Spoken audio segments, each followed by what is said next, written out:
Cool. I think the internet is working on it. Excellent. Thank you so much for coming.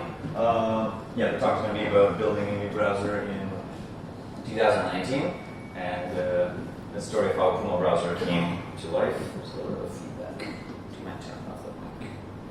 Thank you so much. Sweet.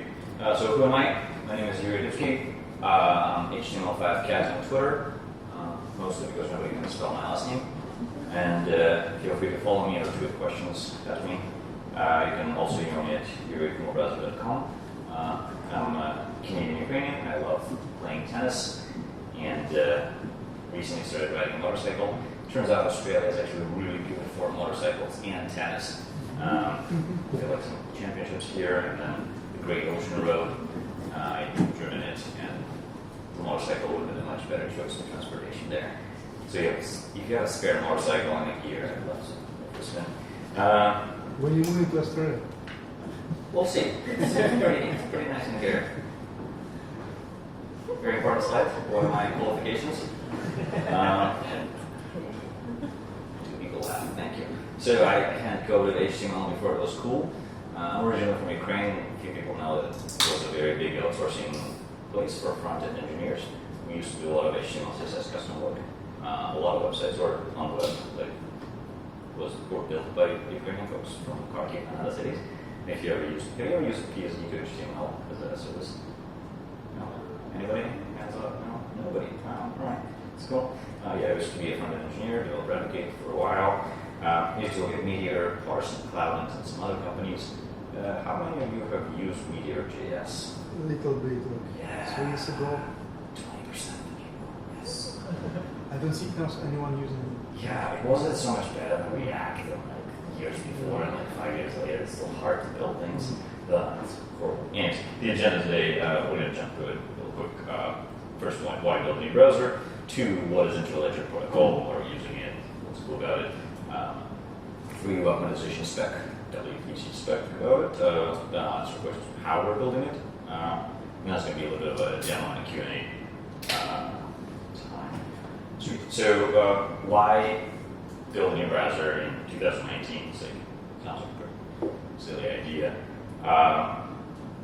There's a few reasons. One is the web never had a built-in, way to pay for things. How many of you know what this means? Four minus 2. And it needs payment, right? Yeah, that's an error code. Payment required. That's the state of affairs with the spec since a long time ago.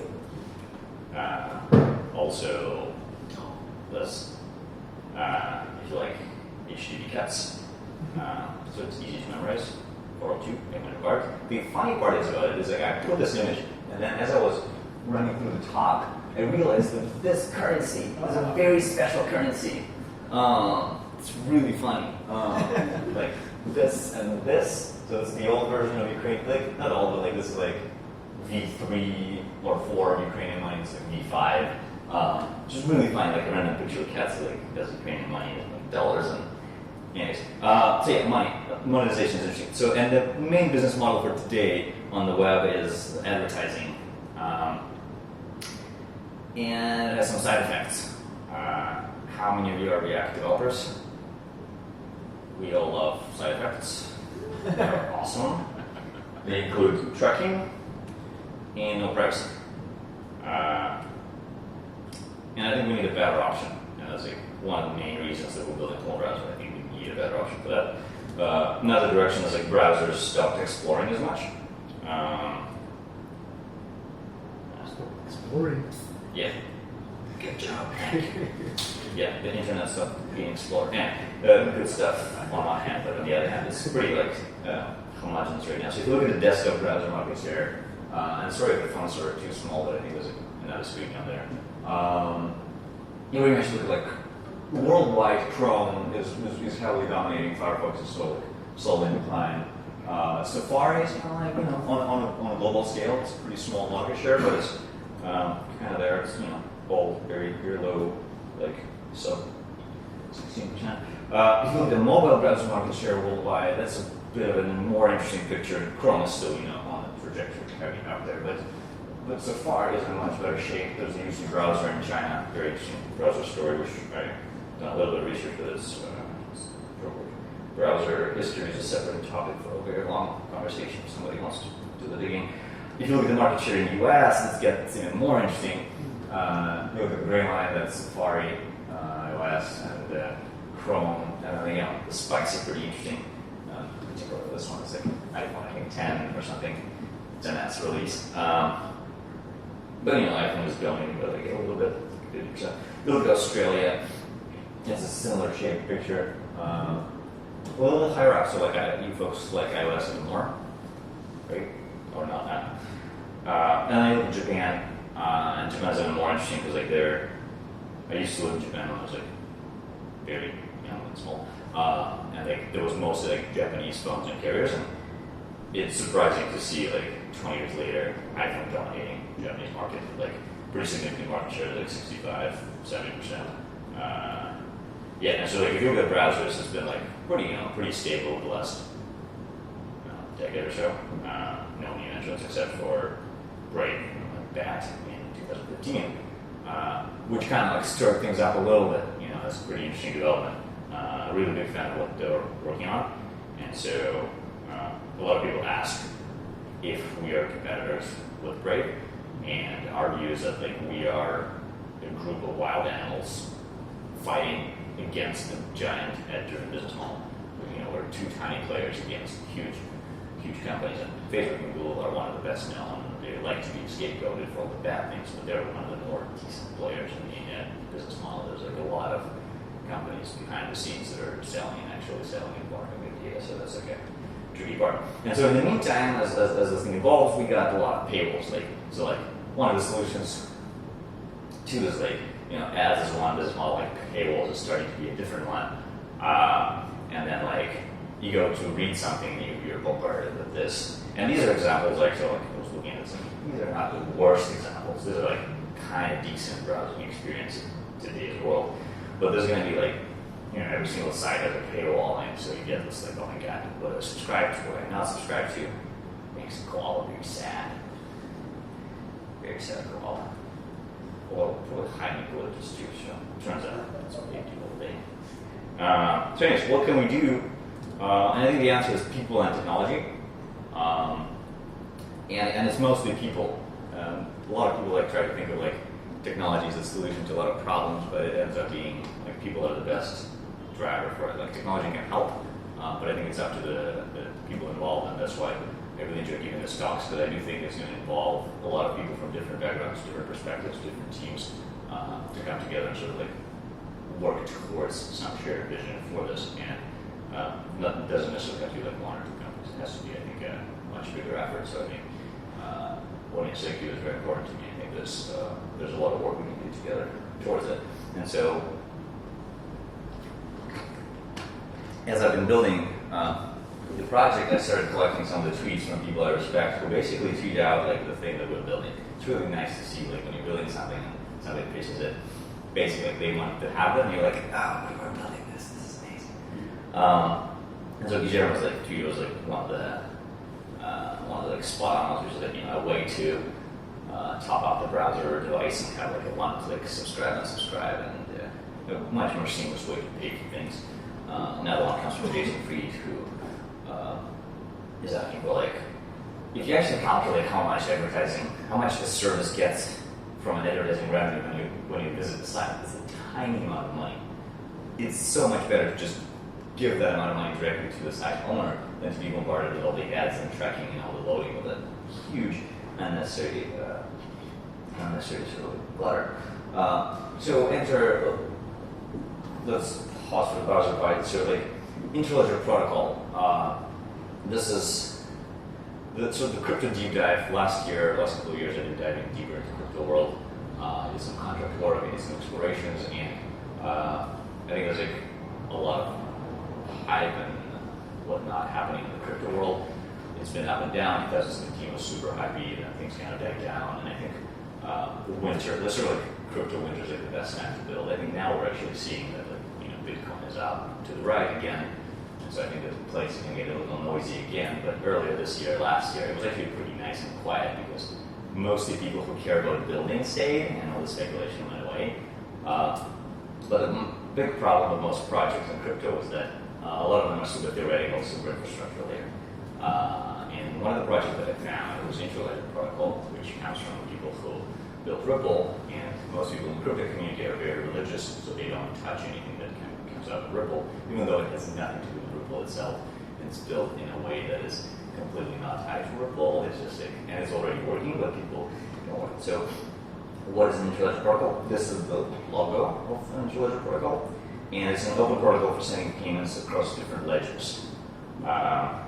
And ledger in this particular scenario is, it can be some blockchains like Bitcoin, Ethereum, your favorite coin, or it can be fiat, it can be cash. It depends on how connectors decide to settle things between each other. It was created by Stefan Thomas and Alan Schwartz. There's a white paper, which I'll post slides later if you guys want to read the white paper. The thing that drew me to Interledger protocol is that the design was inspired by the internet.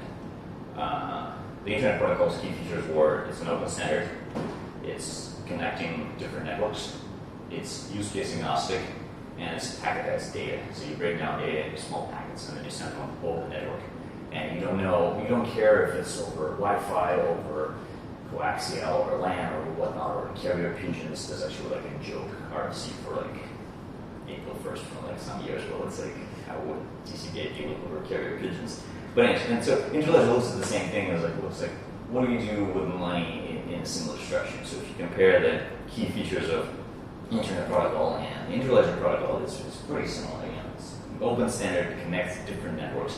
It's use case agnostic, and the key features that packetize money, where you break down the transaction of like, let's say $1,000 or into tiny packets and you send them over the network connectors. So that's like the high level overview of what Interledger does. Interledger, I'll link to the sites. I think there's a lot you can dig deeper on the side of Interledger. A little bit of a trio. Like, what do you think is the average transaction size for the Visa network? So credit card payment system. Or any other guesses? No guesses. You guys are Cup of coffee or it's $80 average transaction. Yes. Interledger protocol average transaction size is 1/1000th of a penny. It's pretty awesome, and it's the high-level overview of the Interledger network. That you have, if you're sending money, there's a network of connectors that connect you to the sender, and on every step you decide which currency is to be used. It doesn't have to be one particular one. You can prefer to receive in BTC or ETH or whatnot, and the sender can prefer to send whatever currency they have. The architecture is such that you will find connectors along the way that will transfer and connect for it. The separate sort of problem is the financial part of it, so how do you create a lot of liquidity, how do you find the connectors. That's a separate sort of like can of worms. I don't have a finance background, so I don't specialize in that. There's a bunch of companies that are working on that side. The way the payment works, how many of you actually have exposure to the crypto and played around with cryptocurrencies and so raise against 50, 70%? Nice. Cool. Yeah. So the idea, like if you the key idea behind Interledger as a protocol is it sends first the prepared packet, which is okay, we're about to send you this much money, can you confirm? And then goes against the chain back to confirm that if everything is good, then the payment is fulfilled. If payment if one of the nodes is malicious, which in crypto world, like you always deal with malicious nodes, so you have to prepare for that. You get a rejection, but because the size of the transaction is so small, it becomes a very efficient network with very different properties for security. Because if one of the nodes, if you're sending a lot of tiny packets of money, it's like a fraction of the sand. If one of the nodes starts not delivering them, you just remove them from your network, and that's it. You lost like a few cents, what fraction of the sand at most, which is like a pretty good property. The implementations of Interledger are available in JavaScript and Rust. Rust is great, and starting to learn it, but not only it's a great language, but also there's a .rs domain space, which allows you to have a project name of the .rs stuff. It's pretty cool. ILP is short for Interledger. Let's see, web monetization spec. I'm going to run real quick through this. So web monetization spec is the particular way of using Interledger protocol. So it's just like one of the ways to use Interledger protocol. And it's a proposed browser API. There's a W3C Spec, W3C working group as part of the web payments working group. And the Spec uses Interledger micropayments to monetize a site. And for you to monetize your site, all you need is to specify a payment pointer in a meta tag of your HTML. The easiest way to set up a wallet for particularly XRP use case is the XRP tip bot. You can just log in with Twitter and you'll get the payment pointer where you can start sending payments. On the JavaScript side, the web monetization has basically two parts. One is the events and one is the state can be pending or started. The browser events that happen as a monetization start when you start web monetization and monetization progress for every single payment that's being sent from your browser. You update it. Quick break, 3 at a time. How many kangaroos does it take to take down a tiger? 12. Yeah, it's not that funny. Okay. So, how we're building a browser. So first, it's a very small team. It's very tiny team. So it's me, my brother Sergey in Canada, my friend Pablo is right there. He's based in Sydney, and my friend Pauline, also in Canada. We're a tiny team, but it takes a village, and we are partnering with some very good partners. Coil is a subscription business where you pay them a flat fee, and they let you stream payments using their account. Deserves a separate topic of conversations. There's the Strata Labs that is taking care of a lot of connector-related stuff. There's also Spring, which is a venture and partnerships arm of Ripple that helps companies who are working on Interledger build technology and funding. Also, what helps is narrow focus. We started from mobile only. Now and so the version 1 of the project that we built is using React Native and Expo. I'm a JavaScript engineer, I've been a front-end engineer for quite a while. That's my comfort zone. We started with React Native, we shipped the first version, available in both app stores, or just sign up at our site and check it out. On iOS and Android, we are now focusing even more on iOS, just to narrow the focus even more. So that's how the small team is able to actually build the browser and start competing with the bigger players.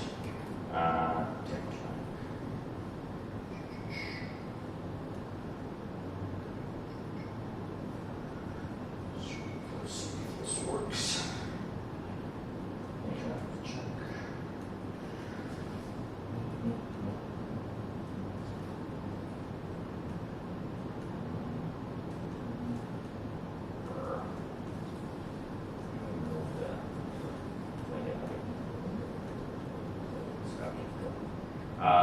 So this is Puma Browser in Simulator.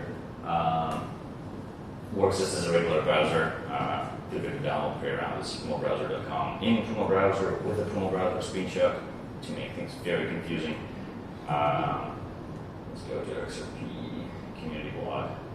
So this is a great example of like how web monetization works in practice. So this site has a meta text setup, and for now it's like super hacky UI. Which you can see payment pointer set to Twitter bot, XRP bot, Witsa, and so he is the one who built the site. And as you're reading the blog, you can notice at the lower bottom corner, we got the ticker. That's like real money going from my phone to site creator. And if you go to a particular blog post, for example, this one by Flutter, the payment pointer said Flutter, and so in this case, Flutter, like whatever time you spend in this particular Can you page. make it way around? So you're receiving the money from somebody giving the money? So the question is, can we make it the other way around? So you're receiving money from somebody. We are exploring that option as well. I think it could be a good way to incentivize people to use the browser, which is get paid by spending time there. I don't know if it's necessarily a very good incentive.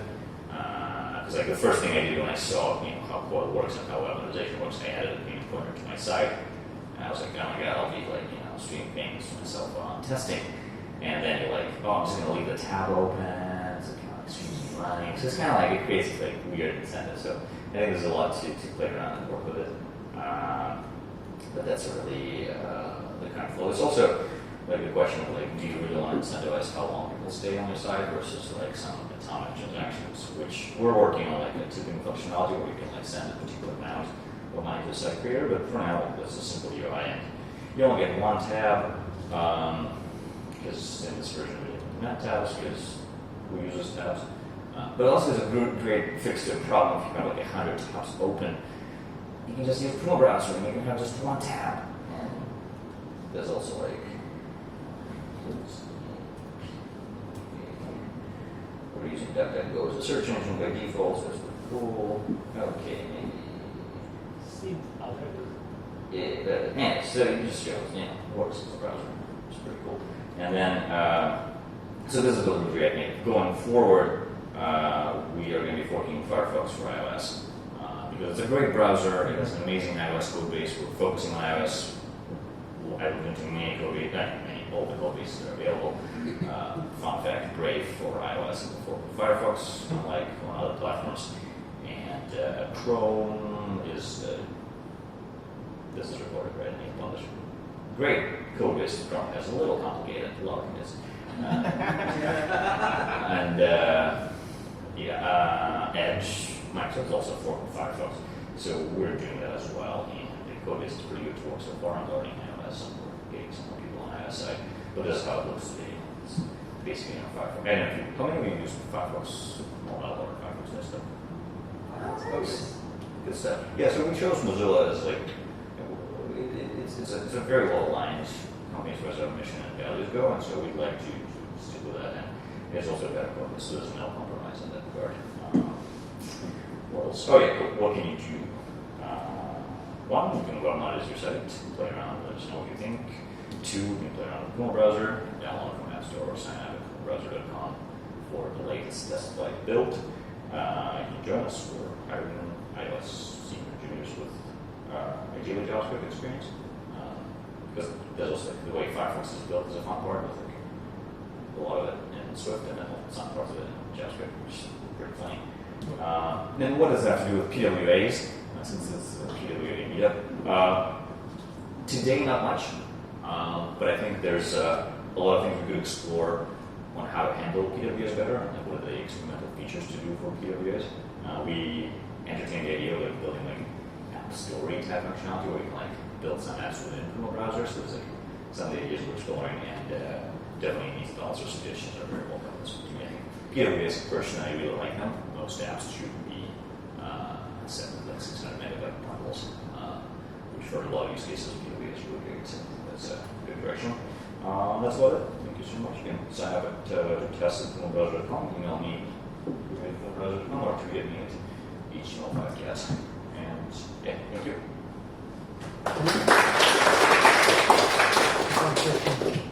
Yeah, sweet. Can you grab the mic? So like, Is it a commercial project or is it like not a commercial project? It's a commercial project. Yeah. Yes. So we. So if so, like, how are you making money? Like, what's the business model? Yeah. So we are a commercial project. We are. So we are technically a Delaware company, and we have partnerships, and so we will probably raise money and be I live in Silicon Valley. That's what you do. The business model for now, the view is TBD. Like the very honest answer is TBD. The way I'm thinking about it is that we'd like to take a fraction of facilitating the transactions that happen between people who create content and consume content. And so I think there hasn't been a browser company that was monetized not by ads or search deals. And so I think that's an interesting direction. And we're only talking to people who understand our mission and values. And so we'd like to create this incentive where, as a business, we don't want to know anything about you. And I think that's fundamentally different from a lot of other companies. And it's really easy actually. I was trying to set up a Google Analytics alternative, like a more privacy-conscious analytics suite on pumabrowser.com. There's a few ones we ended up just being just lazy, not setting up anything. It's actually really easy. Like you just don't track people. Like it's super easy. Just don't do anything. Great. And as a browser, like you can actually go through a fingerprinting test. That's right. It's not really answer your question, but if you go through a browser fingerprinting test, like actually current Puma Browser is scoring out pretty good because we are basically glorified Safari web and it's a pretty generic thing. So if you go through some more powerful browsers, then you can fingerprint a little bit better. So by not doing anything, we're actually doing much better than most of the players in the field.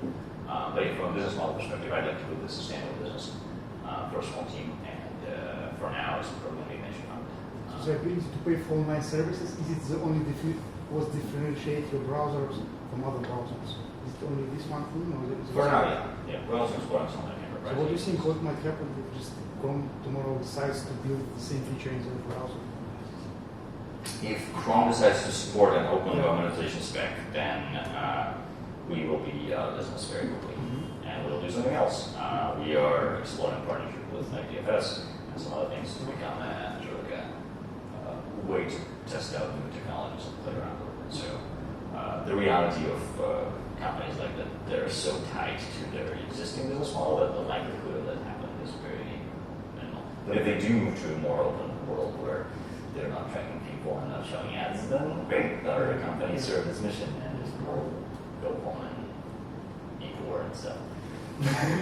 So you're gonna have a spare room, maybe like anything else, so you can actually I can actually live that conversation.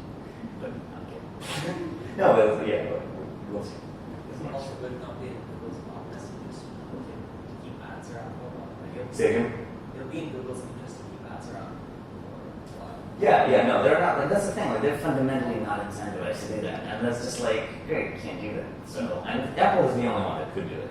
Exactly. And they're actually playing a good privacy game. So it's like, well, I support it. It's like I really enjoy being in that. Like I used to try other ideas where I'd be like, oh my god, like what if they build something like this or something, and now I'm like, great, if they build it, awesome. We moved in a little better direction. I think it's a great position to be in. Quick one. So the demo you showed, there's money pouring streaming. Where is the streaming from? Is there a Great question. browser? Yeah, so 2 parts for the benefit of shortage. The purpose is like signing with Coil. It's like you have to use Coil for now, which is like the easiest way to start playing with web monetization. So you have to have a Coil account. What Coil does is they are a platform that lets you sort of publish content and also subscribe to pay a flat fee subscription, $5 per month, and that lets you use web monetization on desktop. So Coil is available as a Chrome extension, and we're building basically what effectively is like a Coil feature into the mobile world, because on the mobile side you can't have But extensions. you're given unlimited value for unlimited reading or You're given $5 a month. so you're given a specific bandwidth. Like that's a new thing that comes out when you're dealing with streaming payments, which is like how much money can you stream per second. And so Coil allows you to stream at a particular bandwidth, which if you are a regular user, it ends up being like a little less than $5 because like they're big enough to be sustainable as well. But if you're trying to abuse the system, you can try to do that. It's pretty obvious when you see the user who's abusing the system, when they like stream nonstop, 20%. It's a very easy way to see like patterns of. And is that the only current way? Is the streaming payments? Can you actually send $2 for reading an article? Or I'm from an e-commerce world, so I'm thinking straight away a payment request API, which is part of the PWA spec to say, I want to buy shit. Yeah. I don't want to flip out my credit card, Apple Pay. Like, can I send someone $20? Yeah, so that's check out.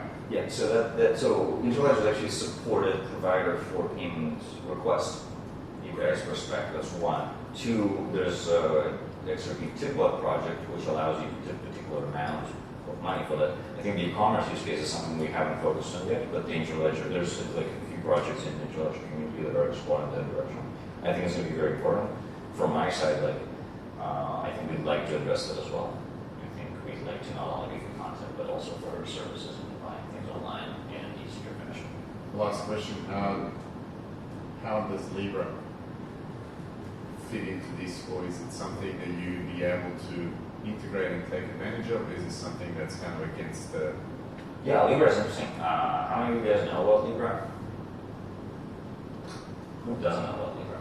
If you don't mind raising your hand. There's no silly question about machine. Yeah. So most people know what it is. So to me that's a very interesting thing. Like a lot of people in crypto community are like, oh, it's decentralized, et cetera, et cetera. So it's an interesting project. So Facebook launched this stable coin that's they're throwing the term cryptocurrency. It doesn't seem to be anything like cryptocurrency. It's interesting. There's a lot of partnerships that they announced. We'll see. It's they have users. A lot of users, 2 billion. I used to work at Facebook for a little bit, and so I know I've seen the sausage house made. There's a lot of good people inside the company, so they're fighting a good fight. But when you have financial incentives to do something in different directions, it gets complicated. I think it's a tricky problem. It's an interesting thing. I know a lot of people have a very negative view of it. On the other hand, it's so that everybody knows about it. No, it's someone that's scary. It's a new very powerful thing. That's my hot take. But it's interesting. Yeah. There's also there's a little bit of dichotomy between what they say. Like the leadership says, we're not going to track you, we're not going to share with third parties, and then you read terms of services for they literally tweet about it, and then this David Marcus tweets about it, and then you look at this terms of services and they're like, we'll probably we're going to share your information with third parties, including Facebook. But also more from your product's perspective. So the Interledger supports inter-network payments. So if we're talking about 2 billion people having a monetary new instrument in their hands, built into their funds, into their accounts, if you can somehow manage to wire that through the Interledger method, a payment method, I think that'd be a win for the browser and for that community as well. Yeah, we'll obviously need to look into it. Yeah, no. They're a very good player, yeah. No, 2 billion people is a lot. At the same time, we'll see. It's going to launch in 2020 officially, and there's source code. I haven't dug too deep, but we should definitely mention. A lot of people like to just close their eyes and pretend it doesn't exist, and I think that's a sustainable strategy. Hi, what is your browser engine? Are you using Chromium or Geekly? Yeah, so what's the browser engine? For now, because we're mobile only, and we're using React Native. So on iOS, we're deleting WebView, which is WebKit WebView. Fun fact, on iOS, you can't do anything else. Literally, every single browser on iOS is glorified WebView for Safari, for better or for worse. And on Android, we're Chromium. We are not doing desktop at all yet. I would probably go. If we're a tiny team, we're going with what's out there to save time. I don't think we can compete on the rendering engine part. I think that's a solved. That's a for battle.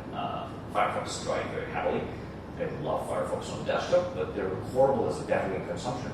And Safari is just phenomenal. And on the privacy side, they're also working very heavily on the anti-tracking.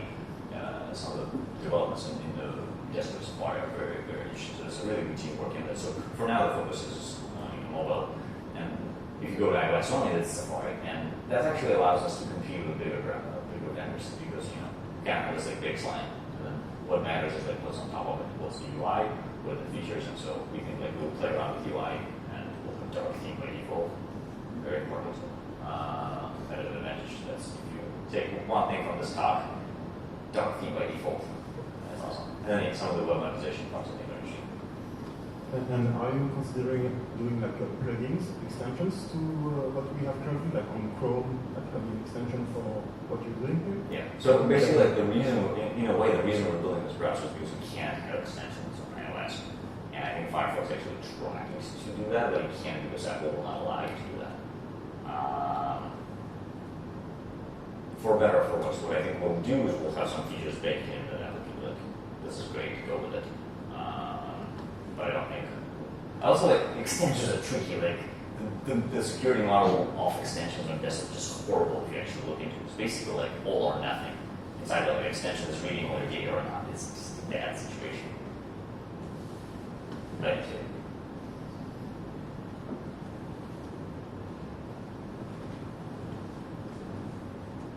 So I'm struggling to understand on what your browser offers compared to Brave, other than taking money from you.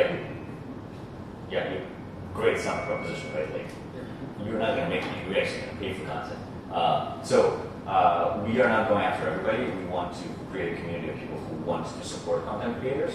I think there's fundamental business model differences that Brave loops in advertising and advertisers to participate in the ecosystem. I don't want to say no to that approach, but I think I'd like to see how far we can go in a much simpler model where you pay for content and you don't see ads or tracking, and create that alternative and see how far we can go with that. And then specifically to Brave, again, awesome team. Had a chat with Brendan, he's a supporter of our project, and they're focused a lot on Android, and they're also very heavy in the Ethereum community because that token is an ERC20 token, and so they're very heavily in the ETH community. I believe that like you shouldn't be tagged to one token. There should be token neutrality, and in the long term that might be a differentiator. But at the moment, they're an amazing browser, and I think they're doing a great job. And we're going to take slightly different approaches. And I think there should be more. I think there should be more experimentation. There's like so much space in the advertising business models, like multi-like gazillion dollars.